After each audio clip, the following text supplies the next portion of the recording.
Ladies and gentlemen, welcome back, Duels of the Spellslinger. So it's me, Obus Form here today. I'm actually one of the Spellslinger's Discord admins / mods, and I wanted to bring to you guys a new deck today, a Liliana White Splash. I'm always a control player, but this time the deck is a little more refined to be early game great survival with, resurrection, relentless, and sort of bringing creatures back, and also really the mid-game push into Shadows of the Past. I kind of, compared to the beta days where extreme, long game control, like 14 to 22 mana Nisa, versus super aggressive Chandra, Angrath, Nahiri, like ending the game between 4 to 6 turns. I find when I'm watching other streamers and just watching it in general, I find most games are now pushed towards the mid-range, like they end on turn somewhere between 9 or 10 mana. Assuming your land doesn't proc. Even if it does proc, around 9 or 10 mana. So that's sort of the mid-game-ish range, and so I find that's actually where Ral is. I know he has a lot of burst potential, and technically he could end the game at turn, like 6 or something, or 6 or 7 mana, but it's really, really hard. It's only the most optimized draws, like Luck of the Draw. Usually he has to play around and dig and stuff, and anyways, it's kind of a mid-game meta with Ral, I know, being the meta. I know there's a lot of gripe against it, so I wanted to bring you this deck that is also mid-game and has survival potential and rush potential against Ashiok, against other, long-term planeswalkers, and as well as survival against the early game. I find it to be very well-rounded, so take a look. But before we do that, I wanted to do a little housekeeping. So we did announce the tournament, but the sign-up day and the actual start date will be depending on a very soon TM trademark, upcoming announcement from Wizards of the Coast. I am expecting maybe some balance changes, some new content, and maybe they'll, I know people are asking to nerf Ral. Who knows, maybe they will actually listen to some of the people. Maybe they will increase the mana cost of Chaos Lightning or decrease the damage, who knows, right? But anyways, I wanted to do the tournament after the announcement or after patch changes have dropped. That way everyone is actually playing the entire tournament from, the first bracket to the last finals, within the same patch, just to be fair. Also, big thing, biggest elephant in the room is Wizards of the Coast recently teased Drizzt Do'Urden. At least that's what the icon looks like, or rather the GIF. So Drizzt Do'Urden is not actually a planeswalker and doesn't actually even come from the Magic the Gathering universe. He is played as a white and green planeswalker, but he's not actually from MTG. He's from the Forgotten Realms universe. And the Forgotten Realms universe has its own books and trilogies and stuff, and it's actually part of the larger, bigger universe from Dungeons and Dragons, as you guys know, the tabletop gaming D&D, which has smaller universes such as Forgotten Realms, and also MTG is part of that smaller universe, I believe. So Drizzt Do'Urden is actually a male dark elf, and so he's green and white, and just from, the Forgotten Realms Magic set, which is where he was introduced, I think he's kind of playing maybe like a little bit of Johnny, but maybe his Planeswalker ability is more similar to Domri, where he spawns some sort of like Panther instead of, the boars. Who knows? We'll have to see really what Wizards of the Coast decides. I guess we're just really looking forward to this sort of thing on Friday, and then we'll make the announcement for the tournament. So with that, that's the housekeeping, and now we're just going to jump straight into the Liliana deck. Alright, so let's get into today's deck. So we are doing White Splash Liliana, but I have made a couple changes in this particular thing. I added Shadow Weaver. For those who don't know already, Shadow Weaver is sometimes used in Vraska decks, but in this case, I'm bringing it here.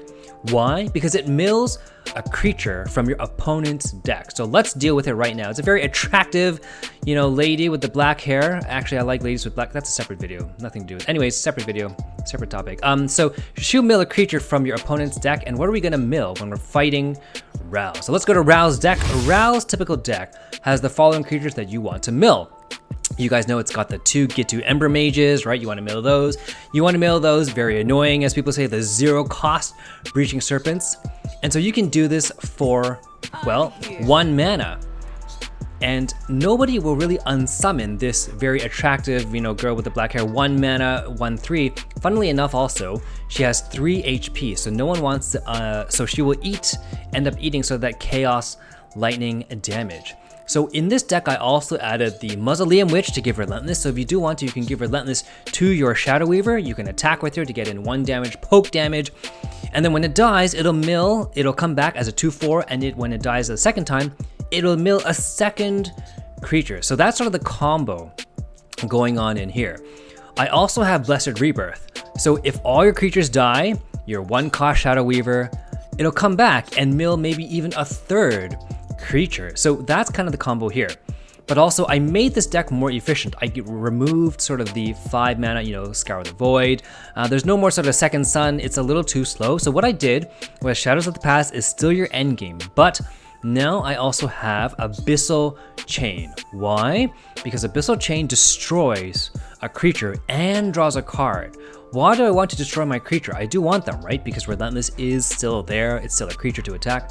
I want to do that because sometimes after you've attacked, people are getting smart. They know you're White Splash. They know you have Blessed Rebirth, so they won't block your creatures because they don't want to trigger or give you something to Zombify. They won't want to give you something to Blessed Rebirth.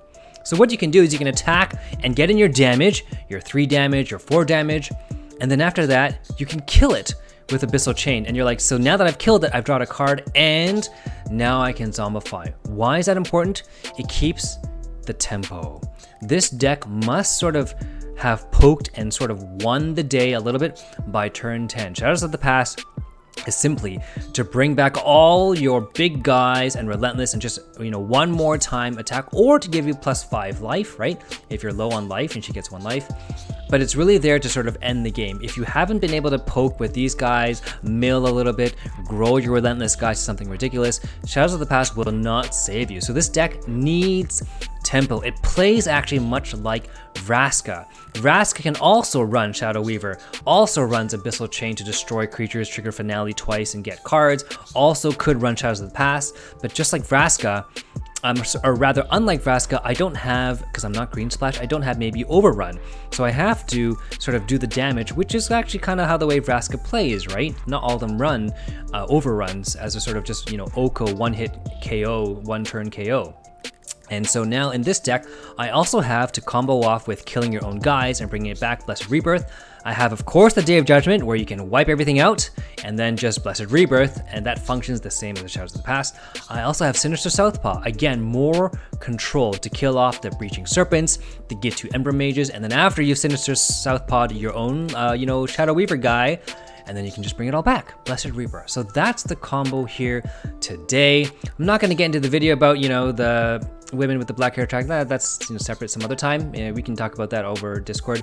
But yeah, I'll show you the matches against Vraska, against Gideon, and against Ashiok. I haven't actually had a chance to show a video against Ral, but it performs quite the same. And if you do come across a Ral and he suddenly casts a Get 2 Ember Mage, or a, you know, a Breaching Serpent, go ahead and blow your Flagrant Foul because you want to keep the tempo against them. Or go ahead and use Sinister Southpaw even on a somewhat grown up, you know, Relentless guy, just so you can kill their tempo. And then hopefully you can live to Shadows of the Past, and then that's your end game. All right, so let's get into those videos. All right, so in this particular match, I am fighting against Ashiok. And I'm going to speed up a little bit because I know the beginning is a little bit slower. So, you know, turn 1 goes to Ashiok, turn 1 goes to me. You guys will notice Ashiok is running the Fountain of Magic land, which means at turn 6 he has a 30% chance to get a random spell. And you'll see later on I made a blunder at around turn 6 or turn 7. I overcommitted to the board, and I think he wiped it. And I thought he got that board wiped from me, but he didn't. And you'll see me pay a little bit for that, but in the end it was still okay. So, you know, so turn 1 he plays the 1/2 artifact, or rather the 1/2 thing, gets the flying 3-cost 2/2 flyer. I play the Relentless Ghoul.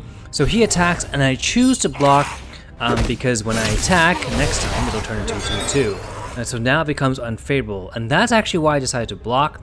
Usually if we're fighting against very aggressive people, I would try and keep that 1/1 to trump block like a 4 damage or 3 damage, and I wouldn't block a 1 damage guy. So anyways, as it is, I do attack, he does take it, and you can see Ashiok is trying to not block these Relentless guys. So throughout this match, so of course I block the 2/1, or rather the 1/1, just want to get more cards. Also gives me something to trigger the Zombify. He does do and get some card from me, which we won't know until later, and I think when you find out, you will be surprised just as I am. So the that guy, the 2/1, basically he gets to copy a card from your deck if you have triggered something like Second Sun, he could copy your 10 damage to Second Sun. But anyways, that's just FYI. So, of course, I go in for the attack. And again, Ashiok being smarter about his blocks. Yeah, he doesn't decide to block, again, giving me nothing to trigger. So, I could have played this turn Liliana's Goliath, but I'm afraid that if he decides to spend 2 mana to unsummon it, I will have 1, wasted my mana gem, and 2, he will have something that I cannot block. His 2/1 guy, because I only have the zombies, the 2/2 zombie, I can't block, and it gives him more of my cards, and that's bad. So that's why I decided not to be greedy and play Liliana's Goliath. Anyway, so that's that turn, so of course I attack again on this turn, and again, I don't think he blocks the 2/2, or even though, okay, he does block the 1/1, doesn't block my 2/2 zombie, just lets it, you know, do its thing. I get into chip damage, I don't even get to have the 2/1 to draw something, so again, I cast more guys.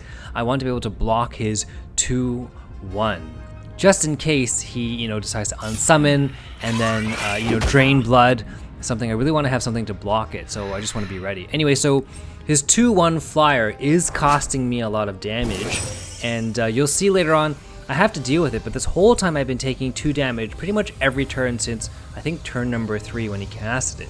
So he does play Isochron Scepter, and what does he get for Isochron Scepter? How does he deal with this sort of board pressure? So he does get the Aether Figment, and he gets the 2/1 Lore Keeper, so I have no idea what spell he got from his Isochron. Maybe he got this Get Ahead. I don't know what he got from Get Ahead, so he copied 1 card, and he got a Get Ahead. Again, we do need to count the cards he got.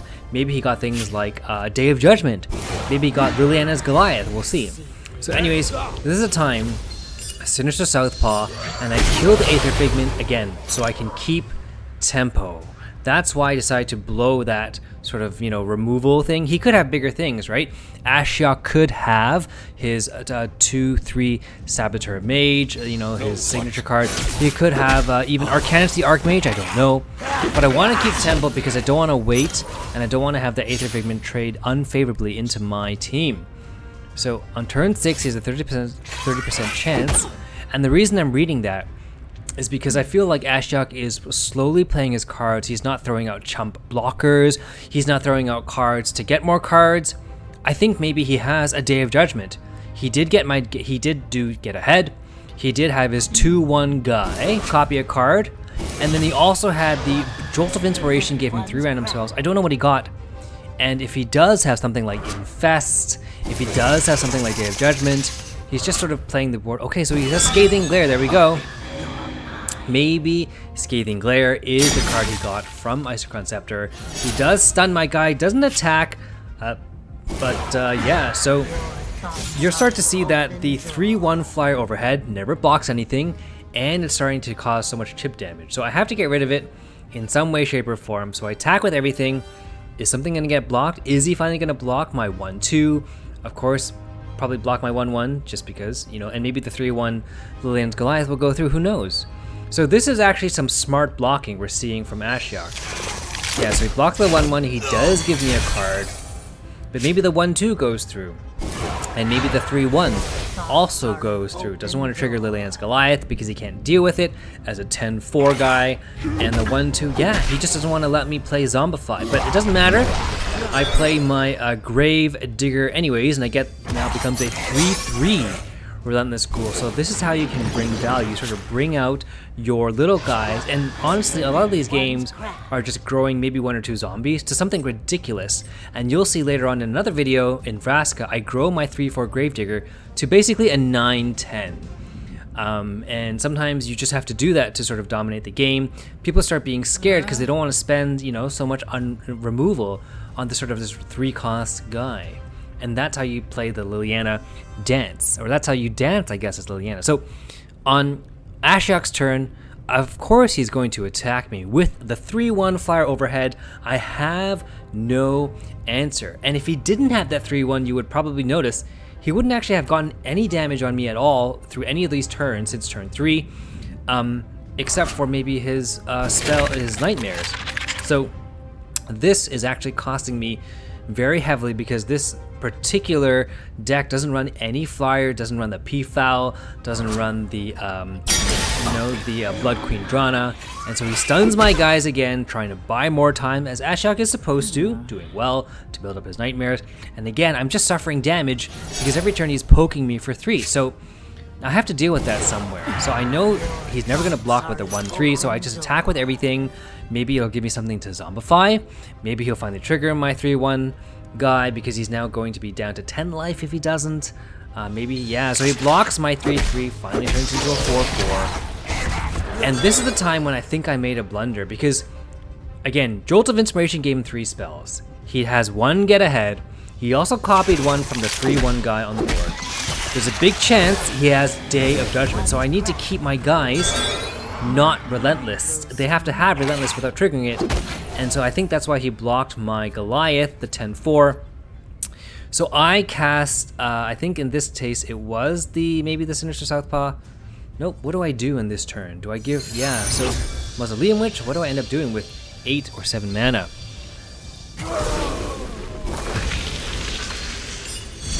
Alright, so for some reason I decided to do it on the 1-2 and not the 4-4. Oh, because I wanted to, okay, got it. Because I wanted to do that and kill off the 3-1. There we go. So I made all these ridiculous plays to try and grow the board to something I can maybe, you know, 1 hit or 1 turn, next turn end it. But at 7 mana, with 3 random spells, get ahead, 4th random thing, and, you know, the guy 3-1 on board that copied, he has 5 chances to somehow get a Day of Judgment. Of course he does. And so in my mind, I'm thinking, you know, it's safe. There's no other real big threats. So I start throwing my creatures on board. 8 mana, yeah, Goliath, 3-1 Ghoul, the very attractive, you know, 1-3 milling lady. And I check out my deck. I've got 15 cards with, you know, some nightmares. He's got about 15 cards as well. So, you know, things are kind of even, but it really shouldn't be when I'm playing as Liliana. I've got 5 cards, 3 on deck, 3 on board, 2 in hand. He's got 1, 2, 3, 4, 5, 6. He's got 8 cards, and I should be at advantage of, you know, presence and also in HP, but I'm not.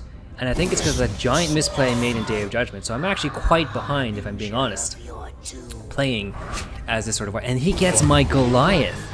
So I don't know if this was a get ahead. So now I'm getting worried. Like, I don't know if it's get ahead or something like this. But I think it's not get ahead because this is my second Goliath I casted. So maybe it was a copy. And that's what he copied from his 2-1. And then he does Grudge Match to kill off my 1-3 so that I can't, you know, bring it back. And I mill his Infectious Scorpion or whatever. It doesn't really matter. And that's just kind of how this game goes. I do end up winning it. And so we can sort of fast forward to that part. So I'll skip 30 seconds. So let's see. I just cast Zombify. Yeah, so he got his version of Liliana's Goliath from the 2-1 guy that copies a card. So I attack with mine. And I think he does block, or maybe he does trigger it, but in any case, so just skipping ahead. So yeah, he did block with the 4-5, pause it right there, and it does trigger this. And there we go. All right. So now we cast Shell Game. So, you know, Shadow Mage, Saboteur, and I'm holding on the Day of Judgment. I'm holding on the Day of Judgment because I'm just really worried. What if he has Arcanus the Archmage? What if he has, you know, Shadows of the Past? Or what if he copies something bigger? But you know what? Funnily enough, and this is the thing, so I'm going to pause it right here. So if you look at my hand, I have Day of Judgment, which I think is the time to use if you guys agree, right? If he attacks next turn with those 2/3 guys, he's gonna have 4 times the number of nightmares, and he has so much mana he can probably cast his entire hand, which would be at least 4 nightmares times for 16 nightmares. It would end the game, so I have to Day of Judgment. But if I Day of Judgment, my relentless guys will die, and if I cast Blessed Rebirth, they won't come back because, well, Blessed Rebirth will only allow the guys that died, but if they're still alive, those 3-1 guys, they come back as 4-2, my Blessed Rebirth won't trigger. So what do? I don't cast Day of Judgment. I attack with everything, and I hope and pray both of the 3-1 guys will get blocked, and if they do get blocked, then I destroy the board with Day of Judgment, and then I will cast Blessed Rebirth. So let's see how that works. So I attack with everything. I hope both the 3-1s get blocked and trigger Relentless. Of course, the 10-4 will get blocked no matter what. Whether he dies or not is up to, you know, the, I think it's Korean, something, you know, some letter, rectangle, square, and then the letters that spell the word 1. Sure. Anyways, I hope Ashiok will, you know, trigger those 3/1 guys, and I think that's what he's deciding. Do I trigger? Do I not trigger? Do I trigger? Do I not trigger? Does he have Blessed Rebirth? Does he have Shadows of the Past? And I think this is the decision making. So of course he has to block. Yeah, the 10-4 does of course die. Maybe the 0-6 doesn't get blocked. Who cares? And this is the moment of truth. Does he let it go, or does he want to trigger 4 times? Nope. So he doesn't let one of them go, but he lets the other 3 damage go, which does tell me in his hand, maybe Ashiok does have a lot of those 1-cost or cheap cards to go and trigger his Nightmare. So that's why I still want to get rid of everything, and I want to bring everything back to give me more life, to give the Liliana's Goliath and the other zombie to just bring back more board pressure. But now I'm out. I'm 4 cards on board versus his 5 cards. So 5 on hand and 1 Goliath out there.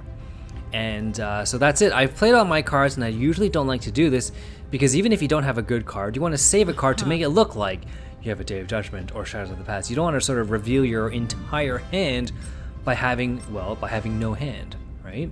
So anyway, so I'm waiting for Ashiok to do his thing. So let's see, Lore Keeper. What does he get from Lore Keeper? You know, we don't know what he gets. Maybe he has an Infest, maybe he has a Day of Judgment. Maybe he has, not Mind Control or anything, but maybe he has, you know, a Second Sun to keep himself alive.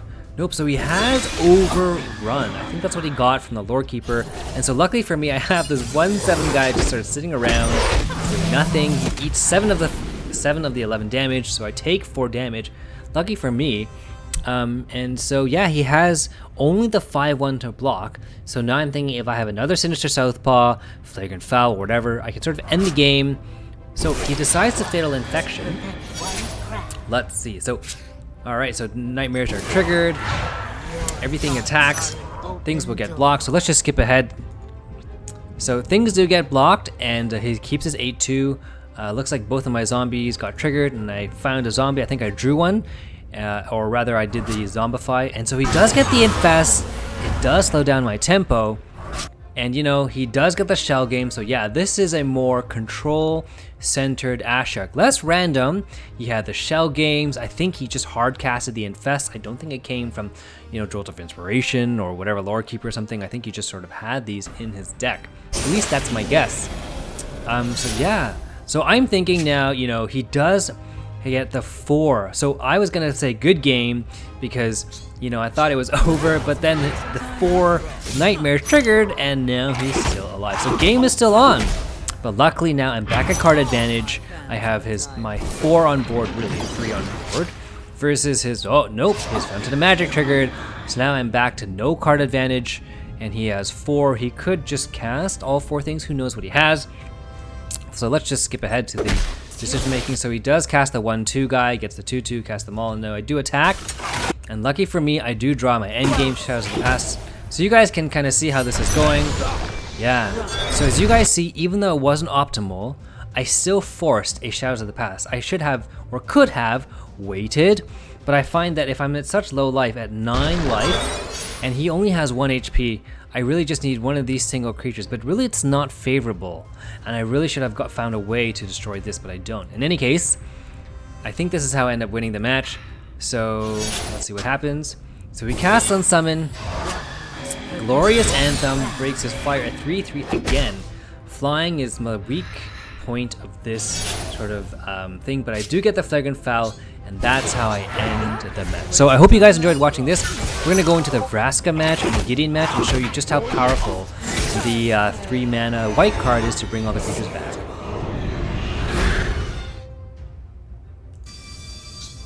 Alright, so in this match versus Gideon, as you guys know, Gideon has to trigger his passive. How?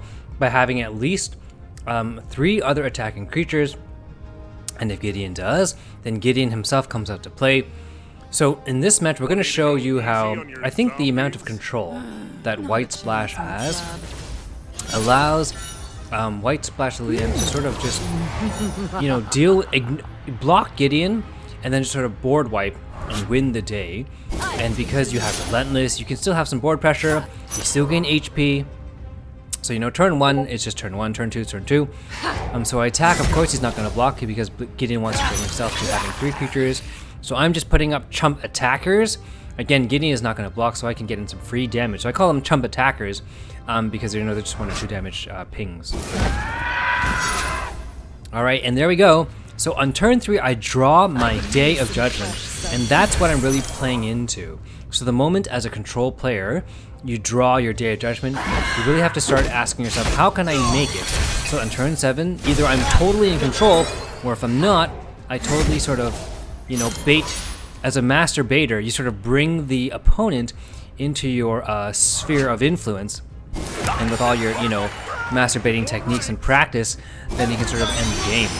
So on turn 4, I do get Flagrant Foul, luckily, and I just, again, to keep tempo with White Splash Liliana, best splash, always White Splash on Liliana. So yeah, I just kill that, and suddenly all my creatures attack again, and they get through. Why? Because Gideon wants to have 3 creatures so that now he can attack. But since we're holding a Day of Judgment, we can sort of, we don't want to eat the 5 damage, so we're going to block favorably, and then, have one guy block unfavorably because I want to block the damage. And then, of course, my 3/2 cannot block. So that's how you sort of trade with Gideon when you're control. You want to always have a creature to sort of block his face, and then just sort of deal with his creatures in the most favorable trade. So again, lucky me, 2 Flagrant Fouls in a row, and I think I'm just going to, kill the 3/2, keep the tempo. I don't want to reveal what I have to play, so I attack first. Of course, he blocks favorably, and then let's see what I get. So I do get my Shadows of the Past, and that will combo off very nicely with my Day of Judgment at turn 7, and turn 10 will just sort of end the game. So that's what I'm playing into when I play against a sort of aggro, the Gideon, or maybe even Chandra and Angrad, depending on what we're doing. So the 4/2 comes in. I block with the 1/1, so that becomes a 2/2, and so now I can attack. And the 2/2 will always be attacking, and I don't know if the 1/2 will get blocked. So again, he has 4 creatures on board. I get my second Day of Judgment, not necessary, but I get my second Day of Judgment, and let's see, does he block my 1/2 to make it bad, or does he just let it, pass through? So, okay, he decides and gets the giant growth. So now we know that it's green splash Gideon, and I think he's doing this because he's like, yeah.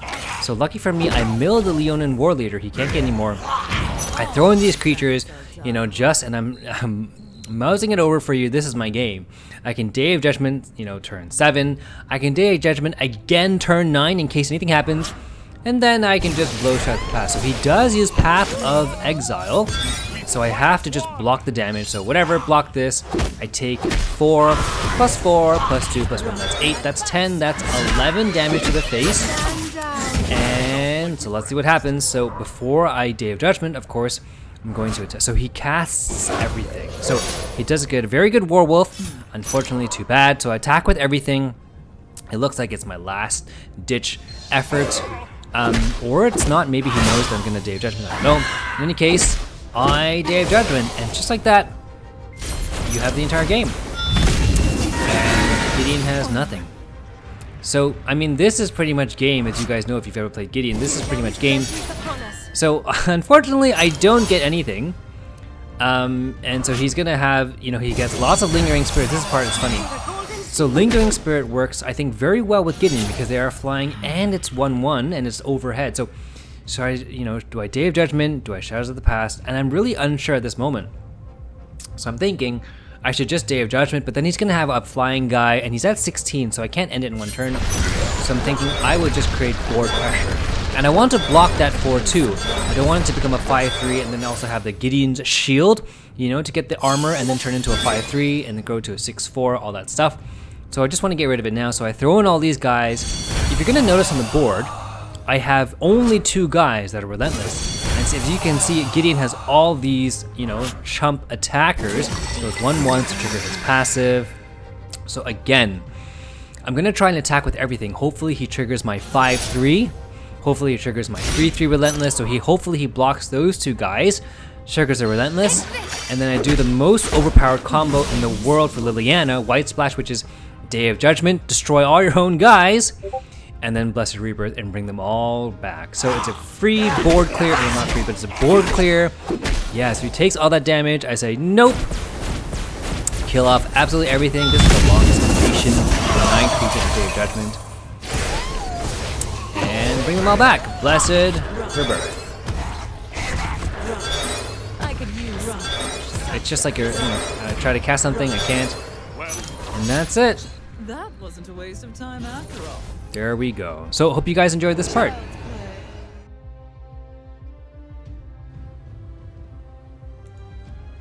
Alright, so in this video, I do fight Vraska, and funnily enough, having those 2 abyssal chains where it has, 3 charges to destroy my own creature and draw a card. It does actually play like Vraska, but as you guys will see, despite having all those early card zombies, chance of chances, I mean, I don't get my early zombies. So I have turn 1, and I'm waiting here because I actually, went over to my recording studio thing. So I pass on turn 1. Vraska almost always has, turn 1 play. There we go. Vraska's thrown, blows the mana gem, kills the cocoon guy, gets something with finale and 2 guys. So, yep. So I cast the Abyssal Chain. I'm just going to eat 3 damage straight to the face because I have nothing better to do. And this is the match where I use the Gravedigger. Oh, I'm mousing it over now. I get to grow the Gravedigger and grow him to a 9-10 at the end of the match. And you guys are going to see that. You might even have a laugh. So Mausoleum, which is my only play. 2/2, Relentless itself. So of course, Vraska will attack with absolutely everything. Of course, I'm only going to block the 2/2 red guy. I won't block the elephant because I don't want Vraska to have 2 mommy elephants. I only want her to have 1. Right, so I do block. It does become a 3/3. So no matter what happens next turn, I'm probably just going to attack, even if it's not favorable, because I need to kill it so that Gravedigger can bring it back. And if she doesn't, if Vraska decides not to kill the 3/3 Relentless, and you guys will see right now, she cannot. So Vraska cannot kill the 3/3 Relentless, so she might just eat the 3 damage. And this is why having the Abyssal Chain is so important. When people are smart in blocking, or people just decide not to block, yeah, so even though blocked, I can't do anything with it. I can't bring it back, so I have to Abyssal Chain, but I do get the card draw, and now I just Gravedigger and bring it back. So now it's a 4/4 Mausoleum Witch that will give something else Relentless. It could give it to herself again. Alright, so Vraska attacks with everything. No matter what, I'm not going to block. Yeah, I decided to block the one with more HP. I'm not going to block the 2/2 Mammoth, the baby Mammoth, because again, I don't want to trigger to have 2 for cost 7/7 with Trample Mama Mammoths, so I just blocked that guy. It does give him 2, Doom, but let's see how that works in their favor. So I have a 3/2. Do I attack? Do I Mausoleum? So I'm Mausoleum Witch. Do I decide to Mausoleum Witch? Yes, I do. So I'm Mausoleum Witch that guy, and I do attack.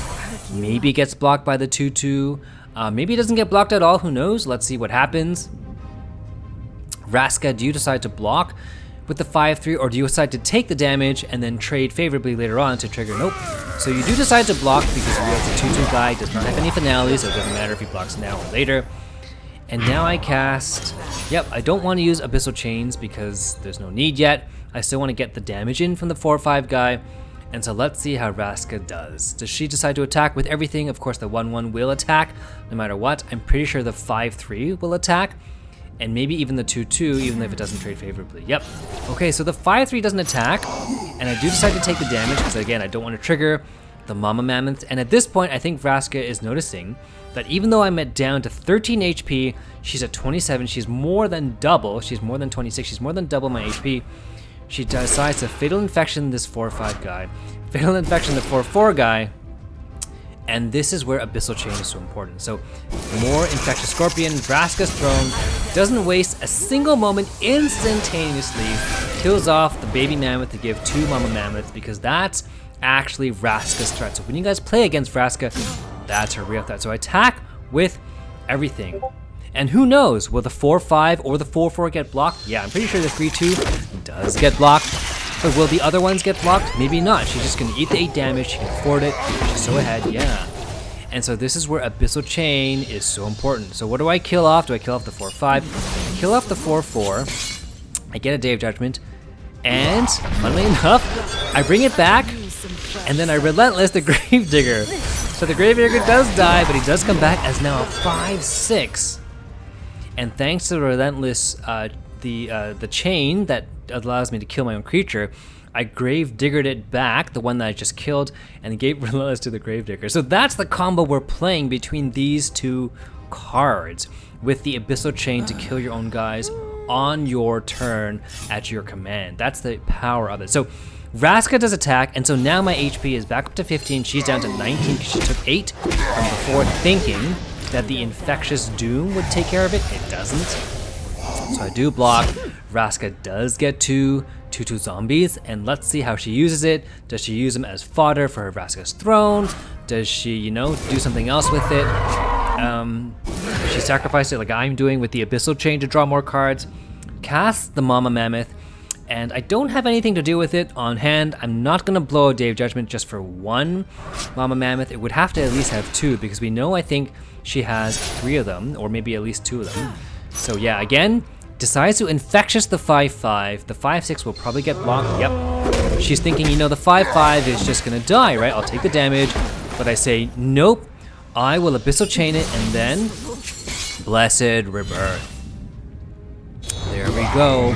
And that's the value. So now I grew my Gravedigger to 6/7. Again, my deck, this particular deck, has to keep tempo. So either I have to find a way to chump block that 7/2 or Flagrant Foul it in order to keep at the attacking tempo.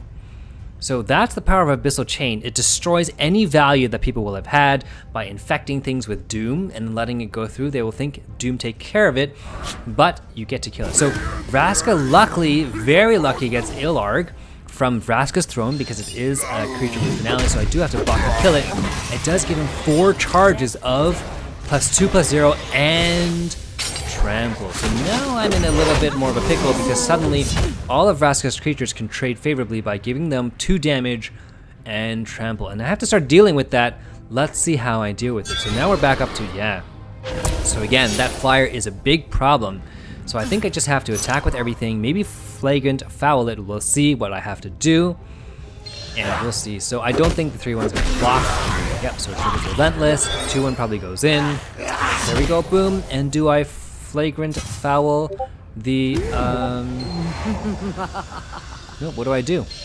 Yep, I'm trying to do this. So the reason I do that is because I want to get rid of the next baby mammoth that turned into a mama mammoth. I want to get rid of the next mama mammoth. So I do have to blow a Flagrant Foul on the 1/1 flying, because again, I don't have any flying destruction.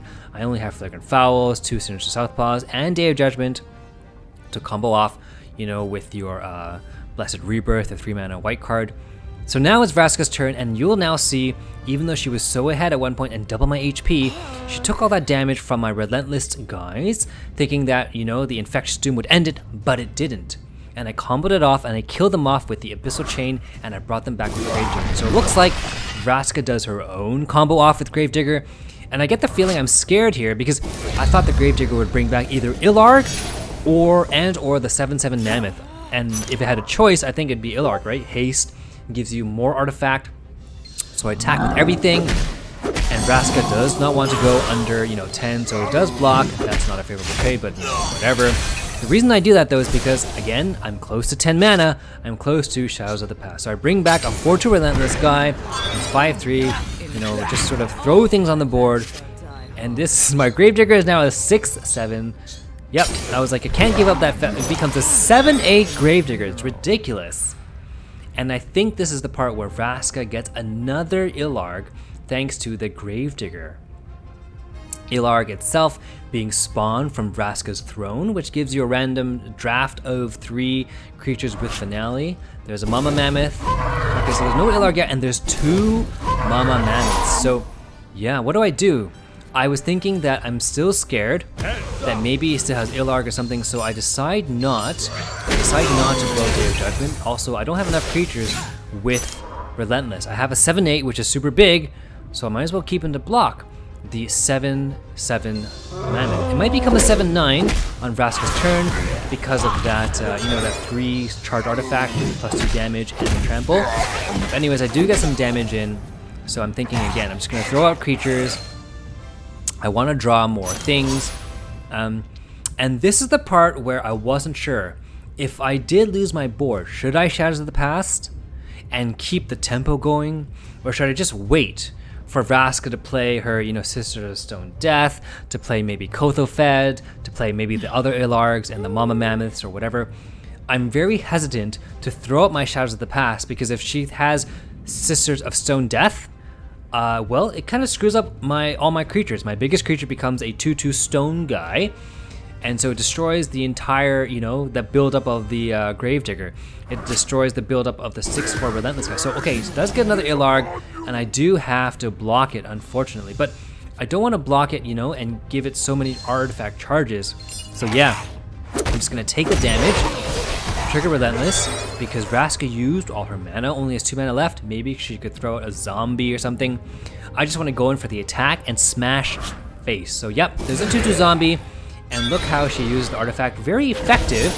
That 2/2 zombie is now a 4/2 and can now kill my 4/4. So again, I'm thinking, shouldn't I? Day of Judgment. I get my second Day of Judgment, so I have, you know, more health insurance. Thanks, Manulife, for paying my dentist bill, and I had cavities earlier today and fillings. So I do have more, you know, life and health insurance. I don't trade the most favorably, but I do get some damage in. So I do get 5 damage to the face. And this is the part I'm thinking, should I Shadows of the Past or should I not, to just keep up the tempo? Yep, I have to Day of Judgment. I can't deal with that 7/1 guy because he's just gonna smash and then, you know, have more artifact charges. So I have to deal with it now. And I just cast my 1/1 Relentless guy, hoping that he doesn't have another Ilarg. I don't know what he got from his Vraska's throne. But Vraska is indeed at 7 life, and I'm holding on to my last 2 big plays. Day of Judgment, which again, you have to make sure, see, passes on 10 mana. So I'm thinking maybe she has something ridiculous. I don't want to use Shadows of the Past, and I don't know. So again, I'm fishing for destroying Mala Mammoths or whatever to just, you know. So I get a Flagrant Foul, and I'm scared because if Vraska passes on 10 mana, she must have something ridiculous, or she has a ton of those Flagrant Fouls, of those 5 mana, you know, turn Petrify that turns your guy into a 2/2 stone, you know, can't attack guy. I think she's either full of those creatures or has tons of other, you know, like mythics, like Ilarg and or Sister of Stone Death. So that's why I'm so hesitant to do this. So decides to kill her own grub, gives her guy 8/6, and so look at the power of the artifact. I am forced to just, you know, turn after turn, use Flagrant Foul on earlier, the 3/1 flyer, even though it's just like a 1-cost guy. On this 3-cost guy, because of that artifact giving trample, I'm just forced to control it the moment it comes out. So yeah, there we go, Sisters of Stone Death, I was right, Sisters of Stone Death. So I'm still scared that if I Shadows of the Past, something ridiculous will come out, so I'm just hesitant. Decides to kill it, even though it would have been a nice block and sort of just traded evenly with the 1/1 turning into 2/2. Gets more baby mammoths, gets a lot more baby mammoths, and now I'm thinking, you know what? I had a misplay. I should have played Shadows of the Past. I should not have waited. I only have 5 cards left.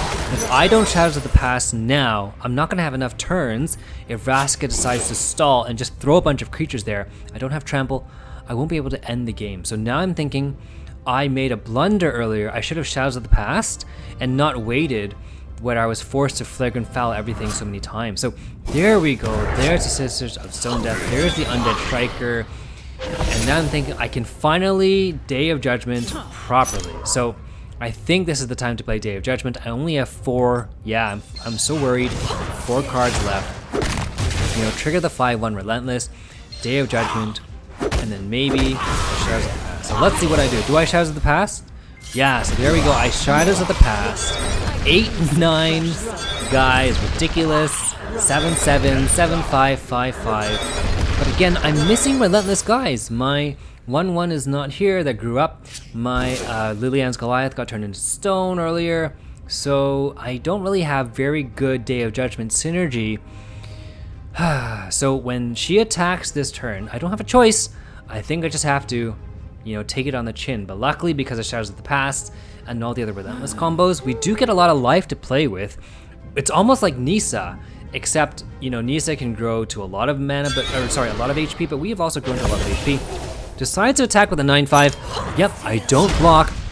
She has 14 mana, and I'm a little worried. What if she has more, you know, Mama Mammoths? We saw that she has at least 2 more Mama Mammoths, so I'm very hesitant to blow my Day of Judgment because I don't actually have Shadows of the Past. So does this 5 Flagrant foul my 8-9?